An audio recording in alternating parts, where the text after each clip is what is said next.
বিরতির পর স্বাগত এটিএন বাংলা সংবাদে। আপনাদের সাথে আছি আমি শারমিন ভুট্টো। হাতে রয়েছে কমিউনিটির বেশ কিছু খবর।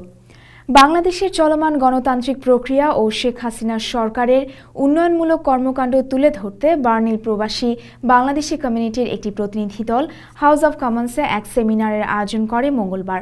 সেমিনারে লিবডেম নেতা কাউন্সিলর মুজাক্কির আলী ও আব্দুল মালিক বাংলাদেশের বর্তমান সরকারের গণতান্ত্রিক ধারা ও উন্নয়ন সম্পর্কে তুলে ধরেন। এ সময় বাংলাদেশের গণতান্ত্রিক ধারাকে স্বাগত জানান বার্লিন থেকে নির্বাচিত এমপি গর্ডন ব্রিট হুইসাল। সংখ্যালঘুদের উপর নির্যাতন অত্যাচারের কথা তুলে ধরেন ব্রাডফোর্ড থেকে নির্বাচিত এমপি ডেভিড ওয়ার্ড। এ সময় উপস্থিত ছিলেন যুক্তরাজ্য আওয়ামী লীগের সভাপতি সুলতান মাহমুদ শরীফ সহ আরও অনেকে।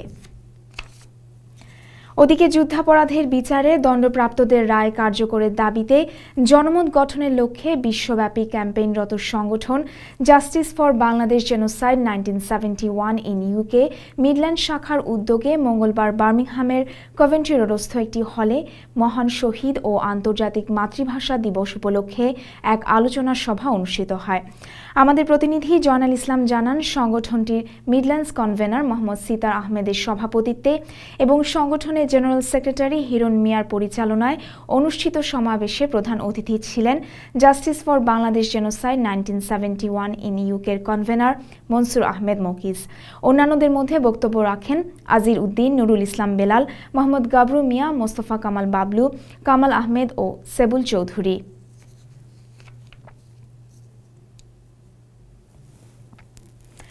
21শে ফেব্রুয়ারি আন্তর্জাতিক মাতৃভাষা দিবস উপলক্ষে greater Sylhet development and welfare council in UK north region ব্র্যাডফোর্ডে আয়োজন করে এক আলোচনা সভা। সভায় বক্তারা সকল ভাষা শহীদ ভাষা সৈনিকদের প্রতি গভীর শ্রদ্ধা নিবেদন করেন। নুরে আলম রাব্বানি জানাচ্ছেন বিস্তারিত। 21শে ফেব্রুয়ারি মহান শহীদ দিবস ও আন্তর্জাতিক মাতৃভাষা দিবস উপলক্ষে greater Sylhet development and welfare council in UK north রিজিয়নের উদ্যোগে ব্রাডফোর্ডের স্থানীয় একটি কাফি হাউসে আয়োজিত হয় এক আলোচনা সভা। নেসার আলীর পরিচালনায় অনুষ্ঠিত সভায় সভাপতিত্ব করেন জিএসসি নর্থ রিজিয়নের সভাপতি হাজি ফজুর রহমান চৌধুরী। এতে বক্তব্য রাখেন শেখ লায়েক মিয়া, মাসুক মিয়া, কবির মিয়া, বাবুল আহমদ, হান্নান চৌধুরী ও আব্দুল সালাম সহ অন্যান্য নেতৃবৃন্দ। বক্তারা প্রথমে সকল ভাষা শহীদ ও ভাষা সৈনিকদের প্রতি গভীর শ্রদ্ধা নিবেদন করেন এবং বাংলা ভাষা মাতৃভাষা এই প্রবাসে বাচ্চাদেরকে ইংরেজি ভাষার পাশাপাশি বাংলা ভাষা শেখাতে উৎসাহিত করার জন্য সকল মা বাবাকে অনুরোধ জানান বক্তারা। সবশেষে সকল ভাষা শহীদদের আত্মার মাগফিরাত কামনা করে মুনাজাত করা হয়। Nure Alam Rabbani, ATN Bangla, Bradford. Italian স্টাইলে পূর্ব লন্ডনের বাঙালি মালিকানাধীন বারাকা মানি ট্রান্সফারের প্রায় 340,000 পাউন্ড অর্থ ডাকাতির অভিযোগ প্রমাণিত হওয়ায় 4 জন ডাকাতকে 32 বছরের কারাদণ্ড প্রদান করা হয়েছে। বিশাল এই অর্থ 2 ধাপে ডাকাতির জন্য 32 বছর বয়স্ক সেতু মিয়াকে 12 বছর, 23 বছর বয়স্ক জুনিয়র হাসানকে 9 বছর, 40 বছর বয়স্ক আকবর হোসেনকে 6 বছর ও 29 বছর বয়স্ক ভিন্টন মিরাকে 5 বছর কারাদণ্ড প্রদান করা হয়। জাজ টিমোথি পন্টিয়াস এই মামলার সম্পর্কে বলতে গিয়ে বলেন, 10 মাসের ব্যবধানে 2টি ডাকাতি যেভাবে সংগঠিত হয়েছে নিশ্চিতভাবেই বলা যায় এটি সুপরিকল্পিত। এই রায় সম্পর্কে বারাকা মানি ট্রান্সফারের মালিক হাফেজ আব্দুল কাদির বলেন, ডাকাতদের উপযুক্ত শাস্তি হওয়ায় তিনি সন্তুষ্ট। তিনি 2011 সালের ওই দুর্যোগকালীন সময়ে তার সাথে সহযোগিতা করার জন্য কমিউনিটির সকলকে ধন্যবাদও জানান। একই সাথে তিনি ওই সময়ে তার ব্যবসার সততা নিয়ে যারা ভুল তথ্য রটিয়েছিলেন তাদের নিন্দা জানান এবং বলেন, কমিউনিটির সেবার জন্য সব সময় বারাকা মানি ট্রান্সফার সততার সাথে কাজ করে যাবে।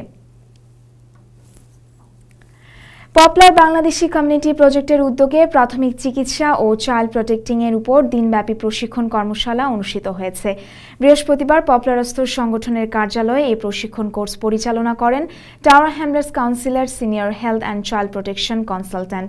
এতে সংগঠনের কর্মকর্তারা বলেন, তারা দীর্ঘদিন থেকে এলাকার যুব সমাজকে মাদকাসক্ত অবস্থা থেকে ফিরিয়ে আনতে বিভিন্ন সামাজিক কার্যক্রম চালিয়ে যাচ্ছেন।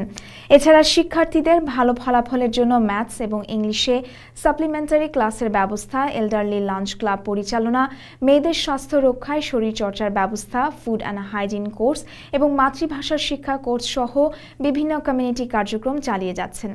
এসব কার্যক্রমে নেতৃবৃন্দ, কাউন্সিল সহ কমিউনিটির সকলের সহযোগিতা কামনা করেন।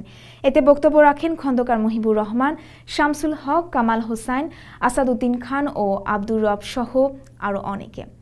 দর্শক, আবারও চলে যাচ্ছি ছোট্ট একটি বিরতিতে, আর বিরতির পর ফিরে আসছি খেলার খবর নিয়ে। আমাদের সাথেই থাকুন।